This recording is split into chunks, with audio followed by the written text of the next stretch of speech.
নমস্কার, আমি মঞ্জু ভট্টাচার্য। আমার শ্রী শ্রী চৈতন্যদেব গ্রন্থ পাঠ আসরে আপনাকে স্বাগত জানাচ্ছি। সে সময় এইভাবে দেহাত্মবুদ্ধি বিরহিত থাকিলেও মাতৃভক্ত সন্ন্যাসী বৃদ্ধা জননীর খবর লইবার এবং তাহার পাদপদ্মে ভক্তিপূর্ণ প্রণাম নিবেদন করিবার জন্য মধ্যে মধ্যে প্রিয় অনুগত পণ্ডিত জগদানন্দকে বঙ্গদেশে পাঠাইতেন।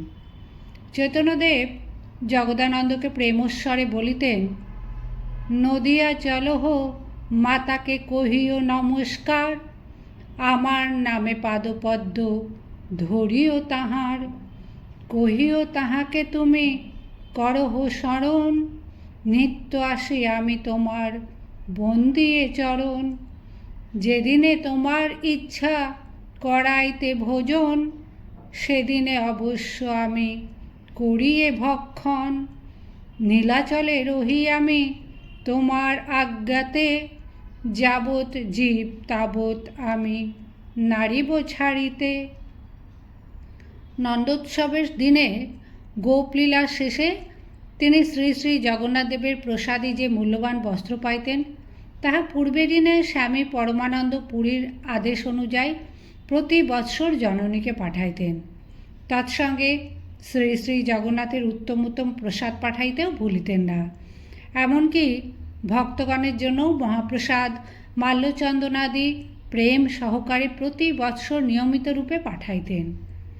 একবার জগদানন্দ নবদ্বীপে শচীদেবীকে দর্শনান্তে শান্তিপুরে গিয়া অদ্বৈত আচার্যের সহিত সাক্ষাৎ করিয়া ফিরিবার সময় বৃদ্ধ আচার্য তাহা নিকট একটি সংবাদ বলিয়া দিলেন চৈতন্যদেবকে নিবেদন করিবার জন্য। সংবাদটি এমনই হেঁয়ালির ভাষায় বলিলেন যে একমাত্র চৈতন্যদেব ভিন্ন অন্য কেহ উহার মর্ম গ্রহণ করিতে সমর্থ হইবে না। প্রভুকে কহিও আমার কোটি নমস্কার, এই নিবেদন তার চরণে আমার, বাউলকে কহিও লোকে হইল আউল, বাউলেরে কহিও হাটে নাবিকায় চাউল, বাউলকে কহিও কাজে নাহি কো আউল, বাউলকে কহিও ইহা কহিয়াছে আউল। আচার্যের হেঁয়ালি শুনিয়া জগদানন্দের হাসি পাইল। তিনি পুরীতে ফিরিবার পর চৈতন্যদেবকে যখন উহা শুনাইলেন, তরজা শুনে মহাপ্রভু ঈষৎ হাসিলা, তাঁর এই আজ্ঞা বলি মৌন রহিলা। কিন্তু তরজা শুনিয়া স্বরূপের মনে অতীব বিস্ময় জন্মিল। তিনি উৎকণ্ঠিত হইয়া চৈতন্যদেবকে ইহার অর্থ জিজ্ঞাসা করিলেন। প্রভু কহে আচার্য হয় পূজক প্রবল, আগমাস্ত্রের বিধি বিধানে কুশল, উপাসনা লাগি দেবের করে আরাধন, পূজা লাগি কতকাল করে আরাধন, পূজা নির্বাহ হইলে পাছে করে বিসর্জন, তরজার কিবা অর্থ না জানে তাঁর মন, মহাযোগেশ্বর আচার্য তরজাতে সমর্থ, আমিও বুঝিতে নারী তরজার অর্থ।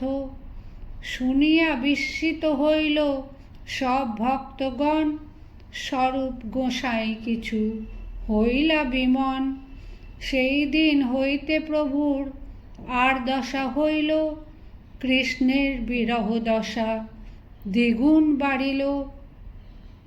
শ্রীকৃষ্ণের মথুরাগমনে শ্রীমতীর মনে যেরূপ ব্যাকুলতার উদয় হইয়াছিল, এখন হইতে তাহার অন্তরে সর্বদাই সেই ভাবের স্ফুরণ হইতে লাগিল।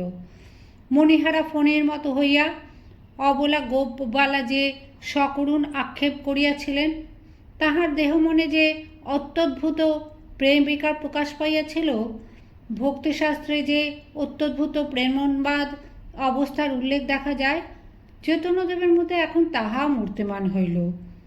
স্বরূপ রামানন্দকে প্রিয় সখী জ্ঞানে অন্তরের ভাব ও মর্মব্যথা সময় সময় প্রকাশ করিয়া বলিতেন।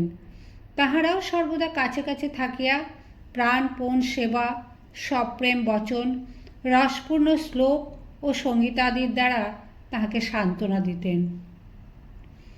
এই মতো দিনে দিনে স্বরূপ রামানন্দ মনে নিজ ভাব করেন বিদিত, বাহিরে বিষ জ্বালা হয় অন্তরে অমৃতময় কৃষ্ণ প্রেমের অদ্ভুত চরিত।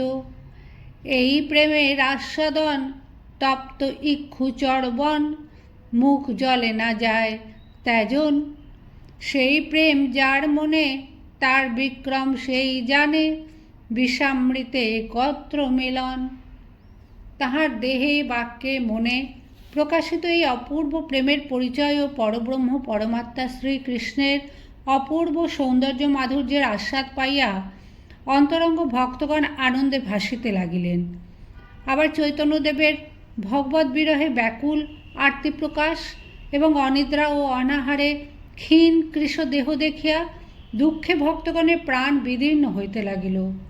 তাহার এই সময়ের ভাব লক্ষ্য করিয়াই চৈতন্য চরিতামৃতকার নিম্নোদ্ধৃত শ্লোক রচনা করিয়াছেন।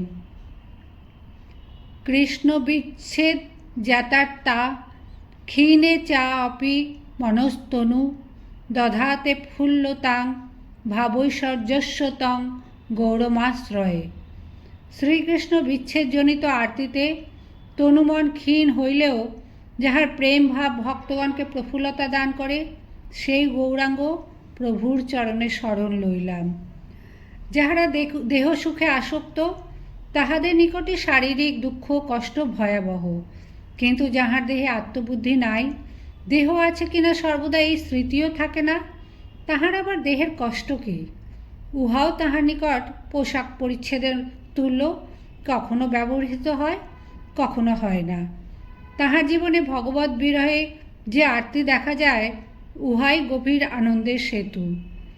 অপরের চক্ষে দুঃখরূপে প্রতিভাত হইলেও প্রেমিকের নিকট উহা অতুলনীয় আনন্দেরই অভিব্যক্তি। বিরহের মধ্যেই প্রেমের মাধুর্য রস সমধিক আস্বাদ করিয়া ভক্ত পুলকিত হন। বাহিরে উহা দুঃখরূপে দেখা গেলেও প্রেমিক ভক্তের অন্তরে তখন ভগবৎ স্ফুরণে অপার আনন্দেরই স্রোত প্রবাহিত হইতে থাকে। এই বিরহ ব্যাকুলতাই প্রেমিক ভক্তের সাধ্য বস্তু। ভগবান আনন্দময়, তাহার হৃদয়ে তাহার স্ফুরণের অনুভব আনন্দের আকর। বিরহ ব্যাকুলতা যতই তীব্র হয়, উপলব্ধিও ততই গভীরতর হইয়া থাকে। এমনকি পরিণামে সেই আনন্দ সমুদ্রে ভক্তের পৃথক অস্তিত্ব পর্যন্ত বিলীন হইয়া যায়। সংসারী জীব বিষয়ভোগজনিত আনন্দে ক্ষণিক আত্মহারা হইলেও পর মুহূর্তে তাহার চঞ্চল মন শত কামনার টানে দেহ ইন্দ্রিয়ের প্রতি ধাবিত হয়। কিন্তু বাসনাবিহীন দেহাত্মবুদ্ধি বিরহিত প্রেমিক ভক্তের শুদ্ধ মন ভ্রমর শ্রী ভগবানের চরণ কমলে আত্মমগ্ন হইয়া অনন্তকাল ধরিয়া মধুরস পান করে। তাহাতে বিরহ মিলন প্রভৃতি নানা ভাবে সঞ্চার হইয়া রসেরই মাধুর্য বাড়ায়।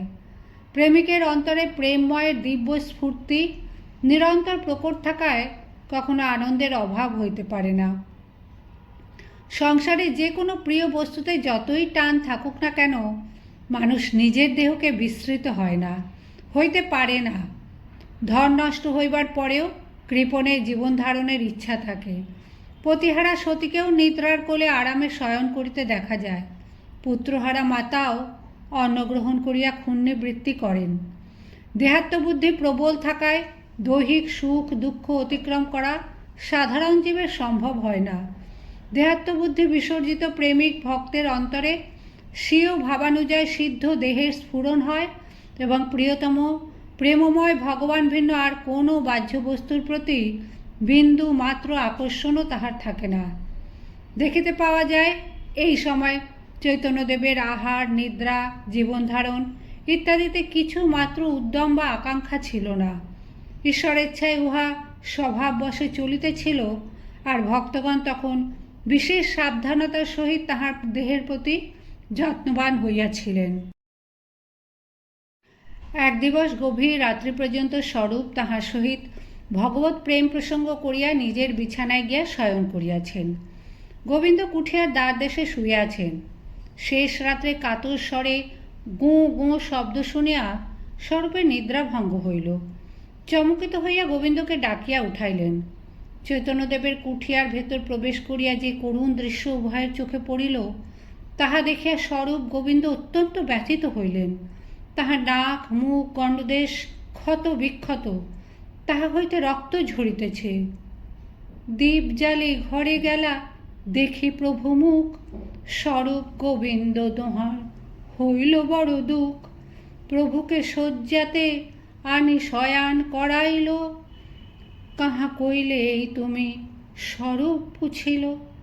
প্রভু কহে উদ্বেগে, ঘরে না পারি রহিতে, দ্বার চাহি ফিরি শীঘ্র বাহির হইতে।